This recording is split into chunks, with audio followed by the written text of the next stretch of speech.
People always ask me what it's like to lose your legs in war. They expect some heroic story, some moment of glory where I saved my buddies and sacrificed myself for the greater good. But that's not how it happened. The truth is messier, more brutal, and way more human than any movie could show you. I'm going to tell you my story, all of it. From the kid who thought he knew everything about life, to the moment everything changed forever in a place thousands of miles from home, to coming back to a country that didn't quite know what to do with broken soldiers like me. It's not pretty, and it's definitely not easy to hear, but it's real. Every single word of it. My name is Marcus, and I was 22 when I enlisted. Yeah, I know what you're thinking, another young guy looking for adventure, trying to prove something to himself and the world. And you'd be right, partly, but there was more to it than that. I grew up in a small town where your options after high school were pretty limited. You either went to college if your family had money, worked at the factory like your dad, or you got out somehow. College wasn't happening for me. My mom was working 2 jobs just to keep the lights on after my father walked out when I was 16. The factory job felt like a slow death, watching guys in their 40s already broken down and bitter. So when the recruiter came to our high school senior year, talking about serving your country, seeing the world, learning skills that would set you up for life, man, it sounded like everything I needed to hear. Plus, they were offering a signing bonus that could help my mom catch up on the mortgage payments she'd been struggling with since Dad left. I remember the day I told her I was enlisting. She was standing at the kitchen counter, still in her work uniform from the diner, counting tips and trying to figure out which bill to pay first. The look on her face when I said the words, it wasn't pride or fear like you'd expect. It was this deep, tired sadness, like she'd been waiting for another loss her whole life. "Marcus, baby," she said, not looking up from those crumpled dollar bills. "You sure about this? You're all I got left." But I was young and stupid and convinced I was doing the right thing. I told her about the benefits, the training, how I'd send money home. I painted this picture of coming back in a few years as this different person. Confident, skilled, ready to take on the world. She just nodded and kept counting those bills. Basic training was exactly what you'd expect. They break you down and build you back up. I was in decent shape from playing football in high school, but nothing prepares you for that level of physical and mental intensity. The drill sergeants would get in your face and scream until you thought your eardrums would burst, then make you do push-ups until your arms gave out. But I adapted. I actually thrived in that environment. For the first time in my life, I had a clear purpose, clear rules, and clear expectations. You do what you're told when you're told, and you don't ask questions. After years of uncertainty at home, it felt like structure I'd been craving. I made friends there, real friends.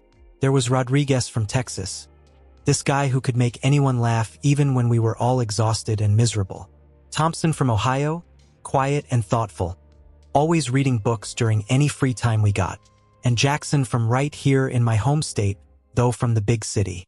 We called ourselves the Four Horsemen because we always seemed to get in trouble together. But we had each other's backs no matter what. The camaraderie was unlike anything I'd experienced. These guys became my brothers in a way that's hard to explain to people who haven't been through it. When you're pushed to your absolute limits together, when you're all exhausted and homesick and questioning every decision that brought you to that place, you form bonds that feel unbreakable. After basic, we got our assignments. All 4 of us were heading overseas, not to the same unit, but to the same general region. The night before we shipped out, we sat in Rodriguez's bunk talking about what we thought would happen over there. We were excited, nervous, trying to act tougher than we felt. "It's gonna be an adventure, man," Rodriguez said, grinning that infectious grin of his. "We're gonna have stories to tell our grandkids." Thompson, ever the practical one, was reading letters from his girlfriend back home. "Just want to do my job and get back to Lisa," he said. "Got a ring in my dresser drawer waiting for the right moment." Jackson was cleaning his gear for the 100th time. He was always meticulous about that stuff. "My dad served in Vietnam," he said quietly. "He told me the most important thing is to look out for your brothers and trust your training. Everything else is just noise." I didn't say much that night. I was thinking about my mom, about the town I was leaving behind, about the person I hoped to become. I had this image in my head of coming home in my dress uniform, walking tall, finally being someone she could be proud of. Someone my father would regret walking away from, if he ever bothered to notice. The flight overseas was long and uncomfortable. Guys tried to sleep, played cards, wrote letters home. I stared out the window when I could, watching the landscape change from familiar to completely foreign. The closer we got to our destination, the more real it became. We weren't playing soldier anymore. This was it. When we landed, the heat hit us like a wall. It was a dry, intense heat that seemed to suck the moisture right out of your body. The smell was different too, dust and diesel fuel and something else I couldn't identify but would come to know intimately over the coming months. Our first base was a sprawling complex of temporary buildings and dust. Everything was beige or brown, and the sun was relentless. Veterans who'd been there for months looked at us new guys with a mixture of sympathy and amusement. They knew what we were about to learn. The reality of deployment hit pretty quickly. This wasn't the adventure Rodriguez had imagined or the straightforward job Thompson was hoping for. Every day brought new challenges, new dangers, new tests of everything we'd been taught. The rules of engagement were complex. The situation on the ground was constantly changing, and the line between friend and enemy wasn't always clear. But we adapted like humans do. We learned the rhythms of that place, the sounds that meant danger and the ones that meant all clear. We got good at our jobs, looked out for each other, and started counting days until we could go home. What I didn't know then was that some of us wouldn't make it back whole. That the adventure Rodriguez was so excited about would become the defining nightmare of our lives. That the stories we thought we'd tell our grandkids would be the ones we'd spend years trying to forget. But I'm getting ahead of myself. Before I tell you about the day that changed everything, you need to understand who I was before it happened. Because that person, that cocky 22-year-old who thought he had it all figured out, he died over there just as surely as if he'd taken a bullet to the heart. The man who came home was someone else entirely. The first time someone tried to kill me, I was on a routine patrol 3 weeks into deployment. We were walking through this market area, trying to build rapport with the locals, when I heard this crack and saw dust kick up right next to my boot. It took my brain a few seconds to process that someone had just taken a shot at me. Rodriguez grabbed my arm and yanked me behind a concrete barrier. "Welcome to the party, Marcus," he yelled over the chaos that erupted around us. My hands were shaking so bad I could barely hold my rifle steady. All that training, all those drills, and nothing really prepares you for that first moment when you realize someone you've never met wants you dead. That's how it started, not with some big dramatic battle, but with this sudden, terrifying realization that every day here was going to be a test of whether you'd make it to tomorrow. The base became our world. It was this weird bubble of American life dropped into the middle of nowhere.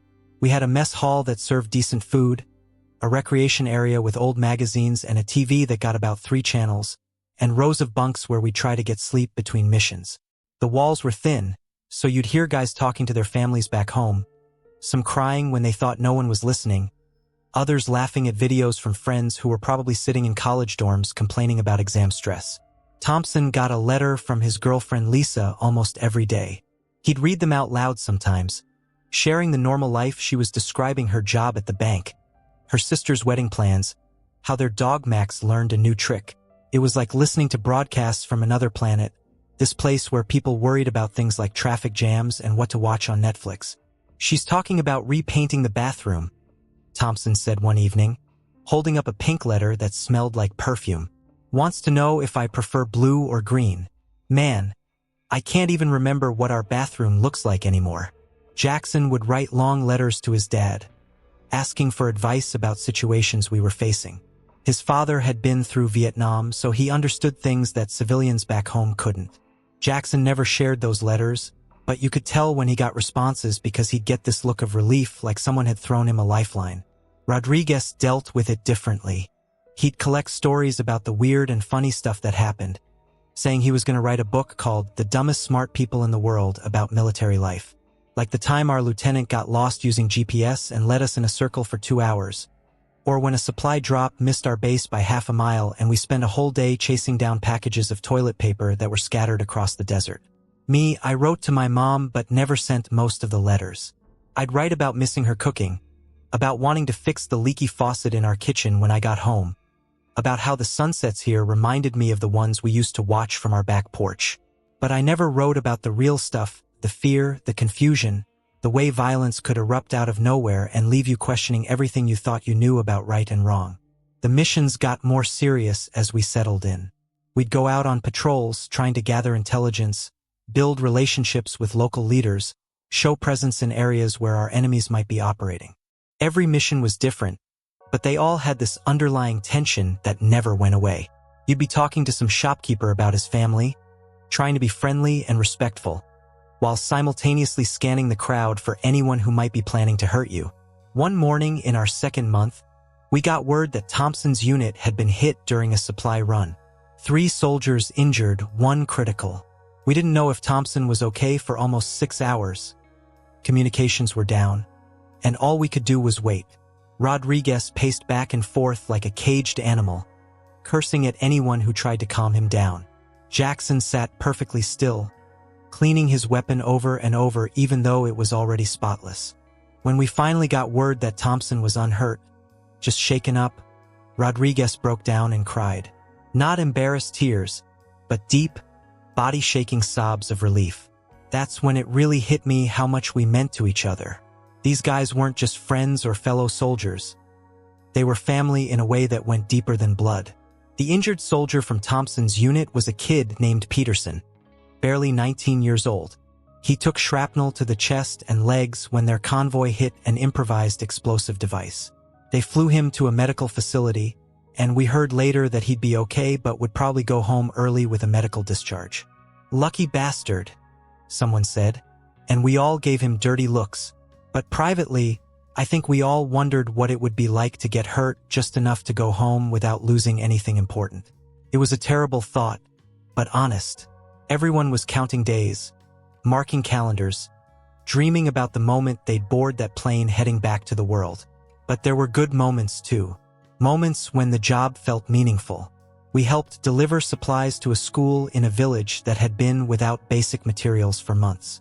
The kids were so excited to get new notebooks and pencils, and they followed us around chattering in their language, trying to teach us words while we taught them English phrases. One little girl, maybe 8 years old, drew a picture of our unit and gave it to me. It was 4 stick figures in uniforms with big smiles, standing next to what I think was supposed to be our vehicle. At the bottom, she'd written "Thank you" in careful English letters. I still have that drawing. It's one of the few things I brought back that doesn't hurt to look at. There was also this old man in another village who'd invite us for tea whenever we came through. He spoke pretty good English and would tell us stories about his grandfather, who'd been a shepherd in the mountains before the wars started. He'd serve tea in these tiny glass cups and talk about how much the land had changed, how he hoped his grandchildren would see peace. "You boys are far from home," he'd say, looking at us with these kind, tired eyes. "Your mothers must worry." "Yes, sir, they do," I'd always answer. "Mine worried too when I was young and foolish," he'd smile. "But mother's love travels far. It finds you even here." Those moments kept us human, reminded us that under all the uniforms and weapons and politics, we were just people trying to figure out how to live with each other. But they also made the other parts harder, the parts where we had to be soldiers first and people second. As our deployment stretched on, we all changed in ways that were hard to describe. We got better at our jobs, more confident in dangerous situations, quicker to make decisions under pressure. But we also got harder in some ways. Things that would have shocked us in our first weeks became routine. We developed this dark humor that helped us cope with situations that had no right answers. The worst part wasn't the danger. You could prepare for that, train for it, develop instincts that kept you alive. The worst part was the uncertainty. Never knowing if the person you were trying to help actually wanted your help. Never being sure if you were making things better or worse. Going to bed every night wondering if anything you'd done that day had actually mattered. By month 4, I was a different person than the kid who'd stepped off that plane. We all were. We'd seen things that changed how we looked at the world, done things that we'd carry with us forever. But we were still naive about how much more we could change, how much more we could lose. That lesson was coming, and it would teach us that survival isn't just about staying alive. Sometimes the price of making it home is higher than you ever imagined you could pay. It was a Tuesday morning in March when my life split into two parts. Before and after.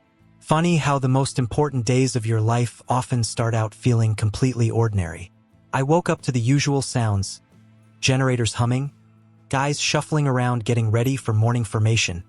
Someone in the next bunk over talking quietly to his wife back home on a scratchy video call. The coffee in the mess hall was terrible as always, but it was hot and caffeinated, which was all that mattered. Rodriguez was complaining about the powdered eggs. Jackson was reading a letter from his dad. And Thompson was showing us pictures Lisa had sent of their dog wearing a ridiculous sweater. "Look at this stupid thing," Thompson laughed, holding up his phone. "She says Max misses me and the sweater smells like my cologne. I don't know whether to be touched or worried about my girlfriend's mental state." We were supposed to escort a convoy carrying supplies to an outpost about 30 miles out. Routine mission, we'd done dozens just like it. The route was considered relatively safe, we had good intel, and the weather was clear. Just another day at the office, as Rodriguez liked to say. But that morning felt different somehow. Not in some mystical premonition kind of way. I'm not going to pretend I had some supernatural warning. It was more like this low-level tension that I couldn't shake. Maybe it was the way our lieutenant kept checking and rechecking the mission details, or how our translator seemed more nervous than usual. Little things that individually meant nothing but together created this feeling that something was off. "You okay, Marcus?" Jackson asked as we were loading up. "You look like you saw a ghost." "Just tired." I lied. Didn't sleep great. The convoy consisted of 4 vehicles, 2 supply trucks sandwiched between armored escorts. Our job was simple. Get them there, help unload, get back to base. We'd done it so many times we could probably do it blindfolded. The first 20 miles were uneventful. We passed through 2 checkpoints, waved at some kids playing by the roadside, stopped once to check what turned out to be an abandoned bicycle in the road. Standard stuff. Rodriguez was telling some story about his cousin's wedding that had gone hilariously wrong, and even our usually serious squad leader was cracking up. "So there's my cousin Luis in his tuxedo, standing ankle-deep in the hotel fountain, holding a bouquet of flowers and screaming at the ducks," Rodriguez continued. "And his new wife is on the shore yelling that if he doesn't get out right now, their marriage is over before the reception starts." "Did he get out?" someone asked. "Hell no. He said those ducks were insulting his honor. Spent the whole reception soaking wet, but he was happy as could be. We were still laughing when the world exploded. I don't remember the sound of the blast. They say your brain sometimes blocks out trauma like that. What I remember is suddenly being weightless, flying through the air with pieces of metal and glass and God knows what else. Time moved differently, like I was watching everything happen in slow motion while simultaneously experiencing it at impossible speed. The improvised explosive device had been buried in the road, probably for days, waiting for the right target. Our vehicle took the full force of it. The armored plating that was supposed to protect us became shrapnel that tore through everything inside. When I came to, I was lying in the sand about 15 feet from what was left of our vehicle. My ears were ringing so loud I couldn't hear anything else, and there was smoke everywhere. I tried to sit up and couldn't understand why my body wasn't responding the way it should. That's when I looked down and saw the blood. So much blood that it didn't seem real. It looked like someone had spilled red paint all over the desert sand. And my legs. I could see them, but I couldn't feel them. They were bent at angles that made no sense, and there was bone showing through torn fabric and flesh. The weird thing was, it didn't hurt at first. Shock is a hell of a thing. Your body just shuts down the pain receptors when the damage is too severe. So I was lying there, looking at my destroyed legs, and feeling nothing but confusion. Like I was trying to solve a puzzle that didn't have enough pieces. I could hear voices shouting, but they sounded far away and muffled. Someone was calling for a medic. Someone else was screaming, raw, desperate screaming that I realized was coming from Rodriguez. He was trapped under part of our vehicle, and I could see his arm was badly mangled. Jackson was moving around, checking on everyone. He had blood running down his face from a head wound, but he was still functioning, still being the steady leader he'd always been. When he got to me, his face went white, "Stay with me, Marcus," he said, his voice sounding like it was coming through water. "You're gonna be okay. Just stay with me." But I could see in his eyes that I wasn't going to be okay. Not in the way that word usually means. Thompson was the worst off. He was unconscious, barely breathing, with injuries I couldn't even begin to process.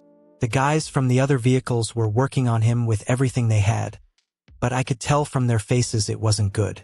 The medic who reached me was this young guy named Collins who couldn't have been much older than 20. His hands were shaking as he worked on me, and I remember thinking how strange it was that someone so young was trying to put me back together. But his training kicked in, and he worked with this focused intensity that was both reassuring and terrifying.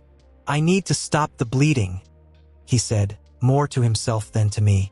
"Jesus Christ, I need to stop this bleeding." He was applying tourniquets to both my legs, working fast but carefully. I wanted to tell him it was okay, that I couldn't feel anything anyway, but when I tried to talk, nothing came out but this weird gasping sound. The helicopter arrived faster than I expected. These military medevac crews are incredible. They'll fly into hell itself to pull you out. But as they loaded me onto the stretcher, I caught a glimpse of Rodriguez being worked on by another medic. His eyes found mine, and we had this moment of perfect understanding. We both knew our war was over. Thompson didn't make it to the helicopter. He died there in the sand, probably thinking about Lisa and that ring waiting in his dresser drawer and the bathroom they'd never get to paint together. Jackson held his hand at the end, talking to him quietly, telling him he was going home. The flight to the medical facility was a blur of medical personnel working on me. Machines beeping, radio chatter I couldn't understand. I kept fading in and out of consciousness, but every time I woke up, someone was doing something to my legs. Cutting, cleaning, trying to save what could be saved. At some point, a doctor with kind eyes leaned over me and said words that I knew were important but couldn't quite process. "We're going to take good care of you, soldier. You're going to make it through this." What he didn't say, what nobody said until much later, was that making it through wasn't the same as staying whole. That survival sometimes comes with a price that changes everything about who you are and who you'll become. As they wheeled me into surgery, I thought about my mom counting those dollar bills at the kitchen counter, about the conversation we'd had about me being all she had left. I wondered what she was doing at that exact moment, probably at work at the diner, having no idea that her son's life had just been blown apart in a desert thousands of miles away. I thought about the little girls drawing in my pocket, with those 4 smiling stick figures standing together. 3 of us were still alive, but we'd never be those same people again. The war had taken Thompson completely and taken pieces of the rest of us that we'd never get back. The last thing I remember before the anesthesia took me under was wondering if I'd ever feel whole again, if I'd ever be the person my mom could be proud of, or if that version of Marcus had died in the explosion too. I woke up 3 days later in a hospital bed in Germany, and for about 30 seconds, I thought I was still dreaming. The room was white and quiet, with actual windows that showed actual trees outside. No desert, no dust, no sound of generators or helicopters. It was so peaceful I almost smiled before I remembered why I was there. Then I tried to move my legs. You know that feeling when your foot falls asleep and you try to wiggle your toes but can't feel them? Imagine that, but permanent. But worse than that was the phantom pain, this burning, stabbing sensation in legs that weren't there anymore. My brain kept sending signals to body parts that the doctors had removed, trying to move muscles that no longer existed. The nurse who came in was this middle-aged woman from Minnesota with the kind of gentle voice that reminded me of my elementary school teacher. She saw me struggling to sit up and immediately moved to help. "Easy there, soldier," she said, adjusting my pillows. "You've been through quite an ordeal. How are you feeling?" How was I feeling?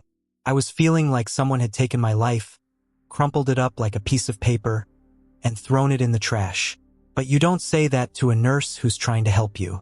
"Confused," I said instead. "What happened to my legs?" She sat down in the chair next to my bed, and I knew from her expression that she'd had this conversation before with other soldiers. "You were injured in an explosion. The doctors did everything they could, but the damage was too extensive.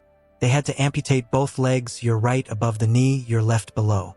"Amputate," Such a clinical word for something so devastating, like saying someone passed away instead of died. It doesn't change the reality, but somehow it's supposed to make it easier to hear. What about my friends? I asked. Rodriguez? Jackson? Thompson? Her face changed slightly. Rodriguez is here too. He lost his arm, but he's gonna be okay. Jackson has some injuries, but nothing that won't heal. And Thompson. She didn't need to finish. I already knew. The next few days were a blur of doctors and physical therapists and people asking me questions I wasn't ready to answer. Everyone was so positive, so determined to help me adjust to my new situation. They talked about prosthetics and rehabilitation and how many amputees go on to lead full, productive lives. But all I could think about was how I was going to call my mom and tell her that her son, the one who was supposed to come home strong and successful and make her proud, was now broken in a way that couldn't be fixed. Rodriguez came to see me on my 4th day. They wheeled him in his own wheelchair, his right arm gone from just below the elbow. He looked like hell pale, exhausted, older than his 23 years. But when he saw me, he managed that same grin that had gotten us through so many tough days. "Well, this is a fine mess we've gotten ourselves into," he said, trying to keep his voice light. "Yeah, some adventure," I replied. We sat there for a while, not saying much. What do you say when your worst fears have come true? When the thing you never let yourself think about has actually happened? All those conversations we'd had about getting home, about the lives we'd build after the war, none of that seemed to matter anymore. "Thompson's funeral is next week," Rodriguez finally said. "Jackson's going to represent us." He wanted to know if we wanted him to say anything. I thought about Thompson and his letters from Lisa, about the ring waiting in his dresser drawer, about all the plans they'd made for a future that would never happen. "Tell him we'll miss his terrible jokes," I said, "and that Lisa should know he talked about her every single day." Rodriguez nodded, and I could see he was fighting back tears. "This is so fucked up, Marcus. We were supposed to all go home together. We were supposed to be the guys who made it through." "We did make it through," I said, though the words felt hollow. "We're still here. Are we?" he asked, looking down at where his arm used to be. "Because I don't feel like the same person who enlisted 2 years ago." Neither did I. That person felt like someone I'd known a long time ago, like a character from a book I'd read but couldn't quite remember the ending to. The physical therapy started a week later. My therapist was this tough woman named Carol who'd been working with amputees for 15 years. She didn't coddle me or treat me like I was fragile. She pushed me hard, made me work through the pain and frustration and anger. "Your legs are gone," she said bluntly during our first session. "You can spend the rest of your life mourning them, or you can figure out how to move forward. But that's a choice you have to make." The first time they got me upright on prosthetics, I lasted about 10 seconds before falling flat on my face. The legs felt like foreign objects attached to my body, heavy and awkward and completely unresponsive to what my brain was telling them to do. I wanted to quit, to give up, to just accept that I'd spend the rest of my life in a wheelchair. But Carol wasn't having it. "Get back up," she said. "Nobody said this was going to be easy." "I can't do this," I said from the floor, fighting back tears of frustration. "Yes, you can. You're a soldier. You've been through hell and you're still here. This is just another battle." So I got back up, and fell down again, and got back up again. For weeks, that was my life. Falling down and getting back up, learning to walk all over again like a toddler, but with the added challenge of metal and plastic legs that didn't bend or balance the way real legs do. The worst part wasn't the physical challenge, though. It was the mental adjustment. Looking in the mirror and seeing this person I didn't recognize. Having to relearn basic tasks like getting dressed or taking a shower. Dealing with people's stares and awkward expressions when they didn't know what to say. But gradually, slowly, I started to improve. I could walk short distances without falling. I could navigate stairs, though they still scared the hell out of me. I could even do some of my old exercises modified for my new reality. The day I walked 50 feet without assistance, Carol actually smiled, the first time I'd seen her do that. "Not bad for a guy with no legs," she said. "Thanks," I replied. "I think." But even as my body was adapting, my mind was struggling with bigger questions. What kind of life was I going to have back home? How do you rebuild a future when the foundation you'd built it on has been completely destroyed? What do you do when the person you used to be is gone forever? I called my mom for the first time 6 weeks after the explosion. I'd been putting it off, making excuses, letting the hospital staff handle the official notifications. But I knew I had to hear her voice, had to tell her myself that I was okay. Or at least a version of okay that we could both live with. "Marcus?" she said when she answered, and I could hear a lifetime of worry in that one word. "Hey, Mom," I said, and suddenly I was crying. Not the tough, stoic soldier tears, but the raw, desperate crying of a child who just wants his mother to make everything better. "Oh, baby," she whispered. "My sweet boy. I'm so sorry." We talked for an hour. She told me about how proud she was, about how nothing that had happened changed how much she loved me, about how she'd been researching prosthetics and rehabilitation programs and how she was going to help me through this. "You're still my son," she said. "You're still the boy who used to fix my leaky faucet and bring me flowers from the neighbor's garden when you thought I was sad. Legs don't make the man, Marcus. Heart does." For the first time since the explosion, I felt a tiny spark of hope. Maybe I could figure out how to be a different version of myself. Maybe there was still a future out there, even if it looked nothing like the one I'd planned. But I also knew the hardest part was still ahead. Learning to walk again was one thing. Learning to live again, that was going to be the real challenge. The plane touched down on American soil on a gray October morning, 8 months after the explosion. I'd imagined this moment so many times during my deployment. Coming home victorious, walking off that plane in my dress uniform, my mom waiting with tears of pride in her eyes. Instead, I rolled off in a wheelchair, wearing civilian clothes that hung loose on my thinner frame, with 2 prosthetic legs folded in a bag beside me. My mom was still crying, but they were different tears than the ones I'd pictured. She ran to me the moment I cleared security, not caring who was watching, and wrapped me in a hug that felt like safety and home and everything I'd missed for so long. She smelled like the vanilla perfume she'd worn my whole life, and for just a moment, I was 8 years old again, getting picked up from school with a scraped knee that she could kiss and make better. "Welcome home, baby," she whispered into my shoulder. "I missed you so much." The town looked exactly the same and completely different all at once. Same streets, same houses, same diner where my mom worked. But I saw it all through different eyes now, the eyes of someone who'd been broken and put back together in a new configuration. Colors seemed muted. Sounds felt overwhelming after months of controlled hospital environments. Even familiar places felt foreign. Our house felt smaller than I remembered. My mom had prepared my old room, but the stairs were a problem I hadn't anticipated. Those steps I'd run up and down 1,000 times as a kid were now this intimidating obstacle course. It took me 20 minutes and 3 rest breaks to get to the second floor, and by the time I made it, I was exhausted and frustrated. "Maybe we should look into getting you set up downstairs," Mom suggested gently. "Just temporarily, until you get more comfortable with being a cripple?" I snapped, immediately hating myself for taking my anger out on her. She just looked at me with those patient, loving eyes that had gotten me through childhood tantrums and teenage rebellion. "With adjusting," she said quietly, "there's no shame in making things easier while you heal." The first few weeks home were the hardest of my life, and that's saying something considering what I'd been through. At least in the hospital, everyone understood what I was dealing with. The staff, the other patients, even the visitors. We were all part of this strange world where missing limbs and shattered lives were normal. But back home, I was the anomaly. People didn't know how to act around me. Old friends would stop by, full of good intentions, but our conversations felt forced and awkward. They'd talk about work or dating or their weekend plans, and I'd sit there thinking about how trivial it all seemed compared to what Rodriguez and I had been through. "You remember Mike from high school?" my mom asked one evening. "He came by while you were at physical therapy.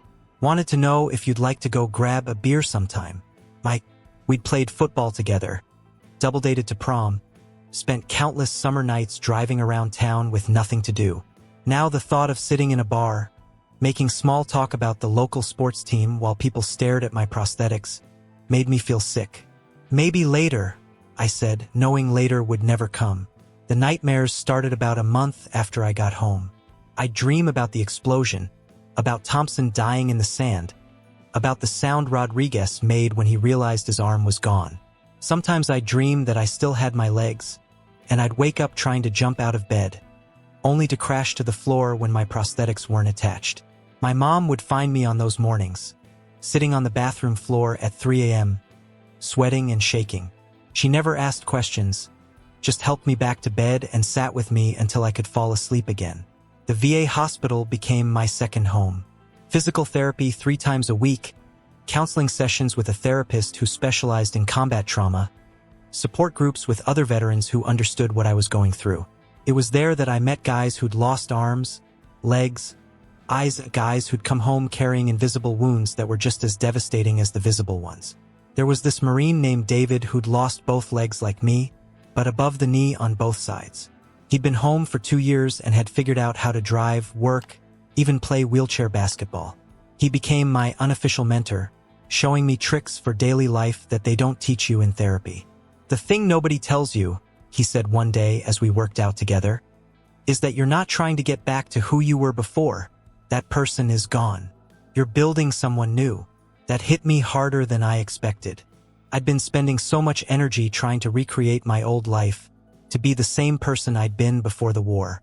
But David was right that Marcus was gone, and I needed to figure out who this new version was going to be. The breakthrough came 6 months after I got home. I was having one of my bad days, feeling sorry for myself and angry at the world, when my mom came home from work looking exhausted. "Long day?" I asked. "Yeah," she sighed, dropping into her chair. We were short-staffed again, and I had this customer who complained about everything. His coffee was too hot, his eggs were too cold, his toast wasn't the right shade of brown. Just one of those days. I really looked at her, and saw the lines around her eyes that hadn't been there when I enlisted, the way her shoulders sagged with exhaustion, the worn-out uniform she'd been wearing to work for years.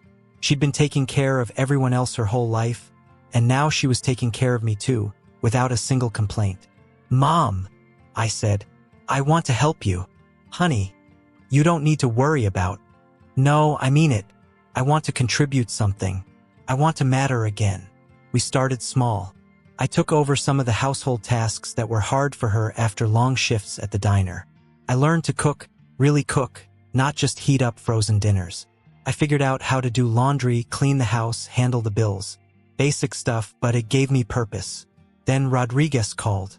He'd been going through his own adjustment back home, dealing with his arm prosthetic and trying to figure out what came next. "I've been thinking," he said, "about Thompson, about what he would want us to do with our lives." "Yeah. He'd want us to live them, really live them, not just survive them." Rodriguez had decided to go back to school, to study counseling so he could work with other veterans. "There's a program specifically for disabled vets," he explained. "Full scholarships, support services, the whole deal. We could do this together, man. Help other guys who are going through what we went through." The idea terrified and excited me at the same time.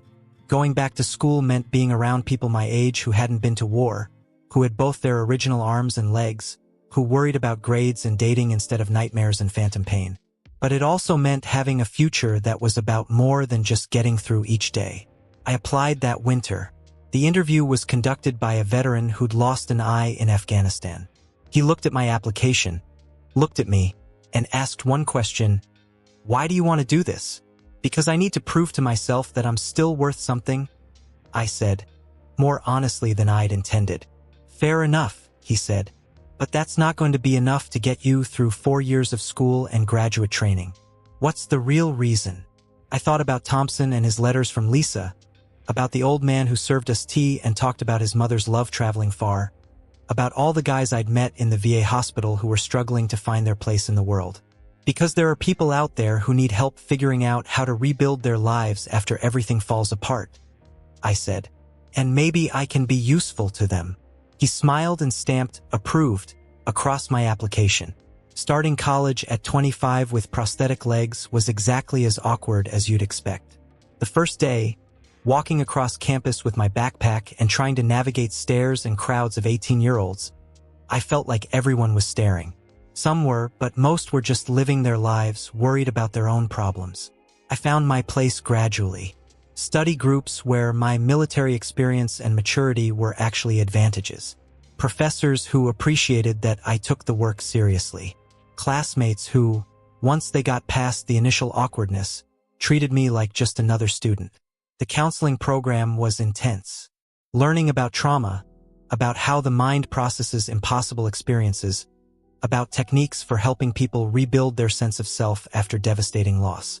It was like getting a roadmap for my own recovery while preparing to guide others on theirs. Rodriguez and I graduated together 3 years later. My mom was in the front row, crying those proud tears she'd imagined so long ago. I walked across that stage on my prosthetic legs, shook the dean's hand, and realized that I'd become someone I could respect. Not the person I'd planned to be, but someone better in ways I never could have imagined. Now I work at a veterans counseling center, helping guys and girls who come home carrying wounds both visible and invisible. Every day, I sit across from someone who's struggling to figure out how to be human again after war has broken them apart. It gets better, I tell them, and I mean it. Not the same as before. Better is different than healed. But it does get better. Some days are still hard. I still have nightmares sometimes. I still feel phantom pain in legs that aren't there. There are still moments when I see a young soldier on TV and remember who I used to be, and I feel a stab of grief for that person. But there are good days too. Days when I help someone realize they're not broken beyond repair. Days when I come home to the house I bought for my mom, where she can finally rest instead of working herself to exhaustion. Days when Rodriguez calls to tell me about a breakthrough with one of his clients, and we remember Thompson together, knowing he'd be proud of who we became. I never got to be the hero I thought I wanted to be when I enlisted, but I became something better, someone who knows that strength isn't about being unbreakable. It's about learning how to put yourself back together when everything falls apart, and then helping other people do the same. That's not the story I thought I'd tell when I got on that plane all those years ago, but it's the story I'm proud to live, one day at a time, with the legs I have left and the heart that somehow survived everything.